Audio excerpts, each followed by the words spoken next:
Pero yung nagsasabi sa akin, yan mo pala. Alam mo pala, kaya mo yan pinipicture upang mapanatili ang alaala. A remembrance. A moment to remember na once in my life, nakatingin ko ng pagkain ganito. Nababaulit ko yan sa pagtanda ko. At hindi lamang yun ang magandang karanasan na dala ng pagkain pinagsalunan. Hindi yan po tayo kukuha ng pagbibilayan sa sinabi niya. Bakit pa kailangan kumain ng tao? Bakit kinakailangan kumain tayo? Kayo nga ay, meron kayong dahilan bakit tayo nakain. Pero alam niyo po, meron po akong dalawang punto na pagbibilayan natin. Una, kaya tayo kumakain upang matuunan ang pagkagutom ng ating katawan. And that is precisely. Totoo naman talaga yan. Subukan mo kumain, hindi ka. Tingnan niyo sa unang pagbasa sa Aklat ng Mga Hari. Ang sabi dito, gising na at kumain ka.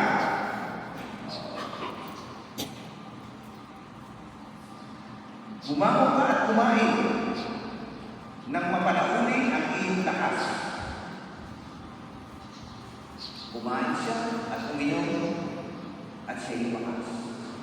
Sa tulong ng pagkain iyon, naggagmay si Elias ng 40 araw at 40 gabi hanggang sa makarating sa bundok ng Diyos, ang bundok ng Horeb. See? Ganyan na nagagawa ng pagkain. Kaya tayo kumakain para mapanahuli ang lakas at makapagpatuloy sa paglalakbay sa mundong ibabaw. Pero alam niyo, yung pagkagutom na sinasabi niya, yan mo ay ang tawag din physical hunger. Yung kakain ka, para sa meron ng laman ng tiyan mo. That is to fulfill your physical hunger. Physical mo yan. Pero alam niyo po, di man niya rin tatanong, meron pa po tayong ilang kakulungan pa. Mukhang hindi natin binibigyan ng pansin. May ilang pang pagkagutom ang nakarapat tugunan. Anong tawag po diyan sa pagkagutom na yan? Spiritual hunger. Pagkagutom na spiritual. Hindi lamang yung pinapansin niya. Kasi focus kayo sa inyong tiyan.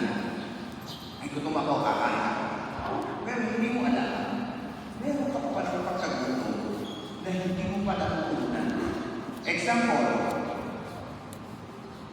ito yung mga pagkagutom na spiritual tulad ng pagkagutom sa pagmamahal. Sa mabas, oo nga, busog ka, pero namumulila ka. Ano na tayo, pag-umilitan na tayo? Mga anak natin sa pagkasawa na, iniwan na kayo sa bahay ng luma. Hindi na kayo dadalaw, kahit Sunday. Nakalimutan na kayo. Lalo na pag may sakit na kayo. Wala na nadala. At sasabihin nila, abala sila, parang silang ginagawa. May ang nagbilangan ng pamilya. Pasensya na. That is a hunger. Naluluha ka na lang. Matapos mong alagaan itong mga anak na ito. Ito ba ay gagawin sa akin? Nakakalimutan na. Namumuli na. That is definitely a spiritual hunger. Nararanasan ko ba rin yun? Ang pangungulila at pagkagulo sa pagmamahal. O kahit kayo mga kabataan, di ba? Enjoy lang kayo sa company of your friends. Kaya, yung mga tropa. Pero pag uwi ninyo, you look for something. Mahal ba ako ng inay? Mahal ba ako ng tatay? Bakit nilalang si kuya? At si ate lamang ang pinahahalap niya. Dahil mahina ang loob? Dahil mababa ang pagkako?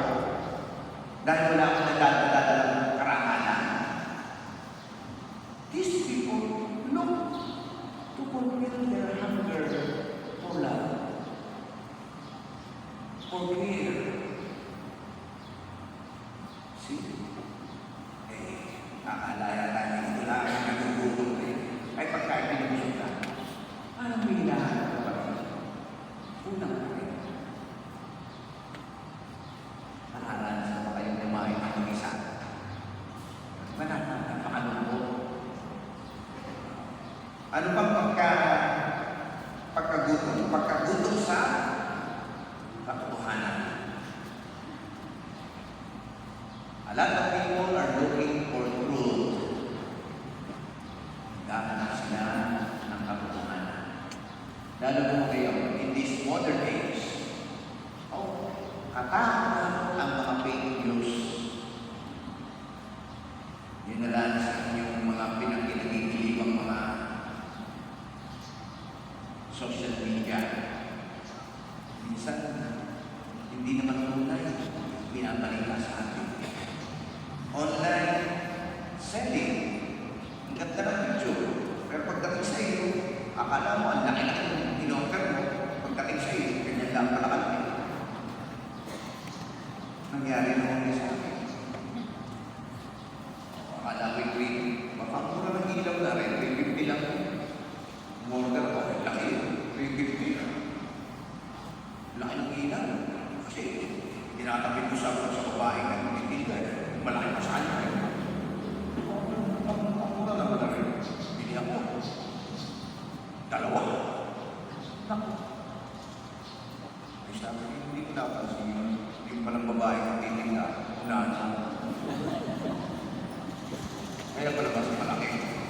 Tinapay tayo. Sino sa inyo din ng mga napay?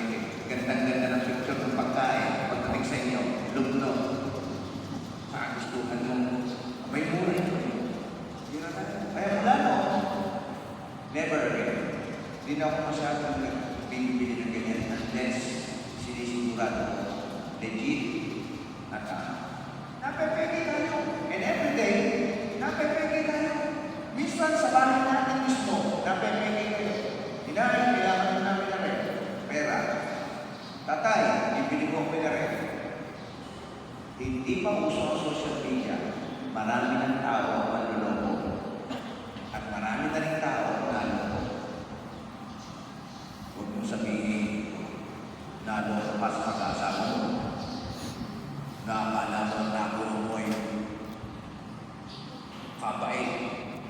Yung pala yung demonyo. Hindi nagsisisi kayo. Wala sa pinapakasipag na rin. Yung pala naman eh, puro katamaran, ang alam. May alam na, hindi pinalam na eh. Pagkatapos na sabi mo, di-divorce. Sino ba hindi kasalanan niya? Pagtisan mo na lang. Kanya dyan na yan eh. Naka na magagawa. Pray. Na maging matakad ka. Ano pa? Pagkagutom sa justisya. Isang araw na sa TV na rin. Uuwi na galing sila sa bar. Uuwi. May nakakasulada. Hindi na rin. Baka yun, nagpatatak na ng t-shirt. Justice for. See? People are seeking for justice. Lalo na yung mga aping-aping. Hindi lamang yung ganong katarungan. Hindi yung kapihan natin nararanasan. Some of us looking for justice. Tinagawang ka, tinalo ka, nilamangan ka. Nasaan ang justice dito? And every day, we are hungry for justice. Babayad naman ako ng buwis. Bakit ito lang? Ito lang ang service yung binibigay sa amin. Huwag mo lang mismo. Diba? Lahat tayo nagbabayad ng buwis. Pero look, Pwede nang ganyan para the service masyadong pansin. we receive. Ito ba ang katumbas na binabayad natin? Sir, no? People are asking for justice. Okay. At ito ang pinakamatinding gutom. Ang pagkagutom sa kapayapaan. Every day, we are looking for peace. Diba? Kaya kanina sa kayo, Lord, give me peace. my home, peace of my community, peace of this country, peace of the world. Gulong-gulo ang Israel hanggang ngayon. Ang Ukraine, hindi pa rin tahimik hanggang may Russia nagbubulan. At siyempre pa, walang katahimikan doon sa West Philippine Sea. Tahimik na, pero mapangamin. Tahimik ba ang Pilipinas? Tahimik ba ang Santo Tomas? Palagay ninyo. At tahimik ba ang tahanan ninyo? At ikaw mismo, mapayapa ba ang lugar? We are looking for peace. Pray. At ito ang pinaka-ultimate, ang pagkagulong sa Diyos. Hindi lamang nagpapahala tayo, diba? Gutom sila sa Diyos. Hunger for God. Kaya nga po, sabi ng ating Panginoon, inalok na tayo. Pakinggan niyo mabuti itong alok na ito kasi alam niya, gutom tayo sa Diyos. Ito kanyang alok. Ako ang pagkain, nagbibigay, buhay, na bumaba mula sa langit. Mabubuhay kailanman ang sino mang kumain ito. At ang pagkain ibibigay ko sa ikabubuhay ng sanlibutan ay ang aking laman. Speaking of laman, hindi mo yung takit. Siyempre, ano ba ang translation ng laman sa English? Flesh. Flesh. Laman. Ay ito rin ba makakain sa ating puti? Kung ating titingnan, tingnan nyo sa ating pagdadasal kanina. Pag in-English natin yung Angelus, and the Word was made flesh. At ang verbo ay nagkakawang tao. Ibig sabihin ng laman dito, buong pagkakabiyan. Kaya ibinibigay natin sa atin ni Jesus. Hindi laman. Hindi ano tawag mo sa part ng mga manok. Pityo. Hindi pityo. Hindi. Buo. The flesh. Yun yung tinatanggap natin. Pag nagbibigay po ang Diyos, buo, hindi katulad ng tao. 1, 3 games, 4 games. Konti lang. Yan. Ito yung sinasabi dito. Pag sinabing mabubuhay kailanman, ang ibig sabihin po niyan ay pakikibahagi natin sa buhay ng Diyos. At ito ang hindi alam ng marami. Ano ba yung buhay ng Diyos? Ganito po yan. Ang buhay ng Diyos ay ganito. Pag meron tayo yan, ganito mo mangyayari sa inyo. Sa kabila ng kalungkutan, may kasiyahan. Ganyan mo ang buhay ng Diyos. Sa kabila ng kalungkutan, may kasiyahan. Sa kabila ng pagkabigo, may pag-asa. Sa kabila ng pagkalungkot, babangon ka. At sa kabila ng ating dinaranas na maraming hirap kaysa ginhawa, Diyos pa rin ang ating sasandigan at sasandalan. Yun ang buhay ng Diyos. Binibigay niya sa atin. Kaya every time we attend the Mass, we share God's life. Kaya uuwi ka, puno ng pag-asa, malakas ka, haharapin muli ang patuloy na pagsubok sa araw-araw nating buhay. Life is a journey, not a destination. Remember that. Life is a journey. At sa paglalakbay mo yan, kahit uulan, aaraw, bago-bago ang daan, etc. Aahon, lulusok, that's life. Kaya ang magpapalakas sa atin, yung tiwala natin sa Diyos.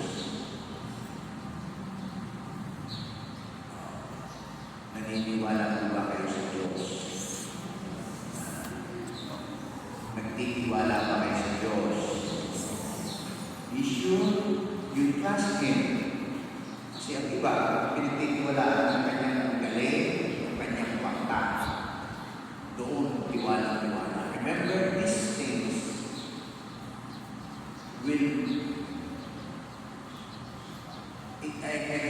these things are temporary. They are eternal. Kaya kayo money, M-O-N-E-Y, money, pera. Ano ho ang ibig sabihin ng money?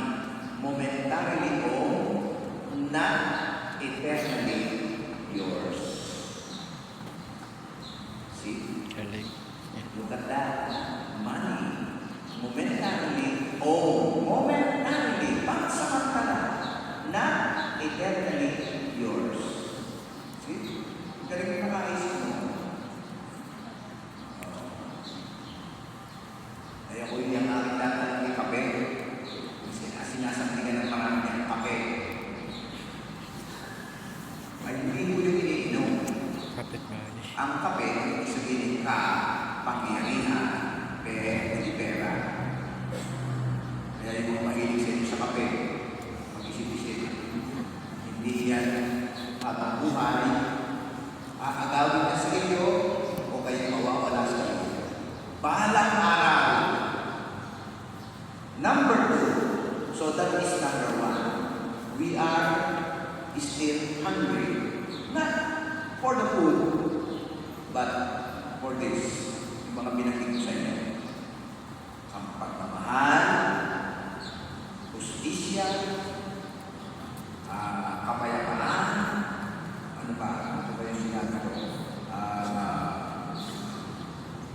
Katotohanan, at higit sa lahat, pagkagulong sa Diyos. Yan ang ating hinahanap na sana mabusog tayo. At kahilingan. Ano ba ang dahilan bakit kumakain tayo? Ito ang magandang tandaan ninyo, iiwanan ko sa inyo. Ang pagkakataon, magkasama-sama at mapalakas, hindi lamang ang ating katawan, kundi ang bigkis ng ating pagkakaisa. Pagkakaisa. Pagmasdan niyo ang misa. Ang misa, ito mo'y paanyaya ng pagkakaisa. Kaya everybody here, we are united. We stand, we sit, we kneel, we pray together. At sa bahay ninyo, makukuwi ninyo yan. Ito yung lagi kong inirekomenda na once in a while, alam ninyo, ang mga pamilyang Pilipino ngayon, hirap na magkasama-sama. Especially during meal time. Tingnan na ano nyo, bukas Lunes, pantalas ang lahat. Aalis, aga-aga, bakit papasok. 4:30 pa lang na forma na. Alas 5 pa lamang nalakad na. Ay ako nga ang inagulat nag-meeting kami ng mga katlista. Okay, meron pa ng klase. Ayaw ko yung lalakad niya. May klase pa kaya natin mga anak. Alas 5:30. 5:30 in the morning. Eh, tinitulog pa ako. Ay, nagkaklase na. Matakin niyo yun. Never in my life na naranasan ko yung mga nagkakalala. Ako'y napasok yun yung aming 7:30. Nakukulit pa ako. 7:30. Hindi, matakin niyo yung pag-30 pa lang naman. Nagsisimula na kami ng picture. Uy, wala din. Paano kayo magkakaroon? O, sama-sama tayo mag-aalam sa... Wala na. Wala akong mangyari. Monday till Friday. At kung minsan Sabado ako ipasok pa rin. At almusal pa lang yun. Tanghali ka. Lalo nung wala kang kasama. Bakit? Ay hindi na umuwi mo. Ay may trabaho, may pasok. Doon na nakain sa school, doon na nakain sa pisina. Mag-isa ka. And then, in the afternoon, ay maganda na masarap at nahapon na. Doon na kakain. Bakit? Yung iba huli na umuwi. Dahil na traffic. Yung alas 7 yung dinner time. Ako, yung alas 9 nasa kanila pa rin. Tawag ka na tayo nasa kanila. Ang traffic yun eh. O, ba't kayo magkakasama-sama? Kaya, my time, brothers and sisters, nakapaglinggo, walang pasok, walang trabaho, medyo mo yun. Kahit alin dito sa tatlong kainan niya, magka meron kayo ng banding. Yun ang sinasabi dito. Pagkakataong magkasama-sama, hindi lamang mapalakas ang katawan, kundi ang bigkis ng pagkakaisa. Sabi nga mo nung isang nabasa ko yun, the family that eats together, kita ninyo yan. Sino sa inyo yan na nakagagawa pa ng ganyan? Sinong mga bahay ang nakagagawa pa lang sama-samang nagkakainan? Wala ang cellphone, wala ang TV, kakain lang tayo, banding tayo ng pamilya. Kumusta? Kumusta? How's life? What is happening? O, ang tatay, naroon. Hindi lang gusto mag-inom, gusto na magsabong, linggo-linggo. Parang tayo, isa lang. Huwag na yung okay, tagalian na, huwag na yung almusal, pakatulong pa. Huwag na yung magpuna at baka yung mga ginagawa ng kasente. Tanghalian! Wala-wala kami. Sa bahay na natin yung gagawin niya. Hindi sa mga mall. Punta tayo doon, kahit tayo sa labas. So, mali! Hindi ko kayo nililimutan mag-mall. Bahay kayo kumain. Make use of your home. Yung lamesa ninyo, punuin ninyo. Kahit simpleng pagkain lang. Ang mahalaga doon yung banding time. Pagkakaisa eh. Yan, yung sinasabi. Hindi lamang palakasin ang katawan, kundi pagkaisa. Bigkis ng pagkakaisa. Ito nga ng Tagalog ko. Bigkis ng ating pagkakaisa. Meron pa ba kayong pagkakaisa sa bahay? Ang Eucharistia, ang misa, yan po ang hinahamon sa atin. You have to participate. Eh pag sinabihan lang, upunin niya eh. Upunin niya. Dito po kayo sa pagkakana at opo. Bakit? Makikisa ko sa pagdidimong nito. Kaya tingnan mo yan. Huwag kayong magagalit mo kayo sabihin na uhuhay kayo sa kanan. At ikaw may upuan pa. Kaya nga tayo naglagay ng asset na yan para tulong sa inyo sa kayo. At hindi ka nasunod, pati ka sa ulo mo, hindi ka nakikisa. Kaya ang isa, this is active participation dapat. Nakalagay ko yan sa rules ng Vatican Council II sa tinatawag na Sacred Liturgy. Ang banal na magpiliwang. Dapat daw ang mga tao, hindi katulad ng una, nakatalikod ang pare, siya lamang nagdadasal ng mga Pilipino, dandanan ng dandanan. Kaya wala akong sunoon na habang nagmimisa, nag-uusaryo, nabububan mo yun, yung mga nakatatanda sa akin dyan, habang nagmimisa, nag-uusaryo, akala nila tama yung hindi, nagalit yung pare Kastila, ayun ang mga nakabiling himno, dandanan, kayo mga dasal ng rosaryo, habang kayo nagmimisa, nakatalikod eh, ay di no, wala no, ay dito mahigit, bakit nag-uusaryo yun? Akala tama, mali. Misa, you have to participate. Lahat ng ginagawa dito, you have to participate. Bakit? Bonding time natin ito ay with the Lord. Bonding time with the Lord. Kaya ang misa ay nagpapaalala sa atin na tayo ay sama-samang nagkakaisa sa isang piging. Sa isang piging. So, my dear brothers and sisters, hindi na kailangan pa mag-good selfie tayo sa kakainin natin. Hindi na kailangan mag-good selfie tayo. Dahil pinapaalalahanan tayo na sapat na ang sakramento ng Eucharistia upang magpaalala sa atin na si Jesus ang tinamay ng buhay. The bread of life. Na katugunan sa pagkatutong ng sanlibutan.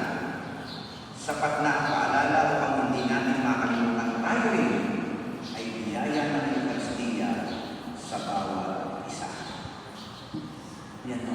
So, dalawa po yan ha. Una, pagkain para may isang gutom, pero may mga katutunan pa tayo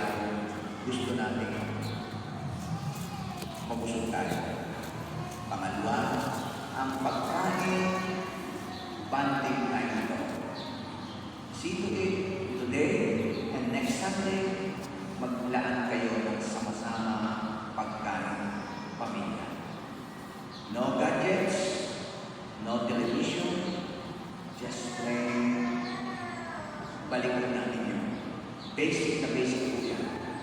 Para magkaroon na banaling ng pamilya. Kausap-usap, kung meron pang mga sigalo, maayos natin. Pray for it, and God will provide. Iwanan ko po sa inyo ang pagkain bangkay sa Panginoon. Masahin natin, mahalin sapagkat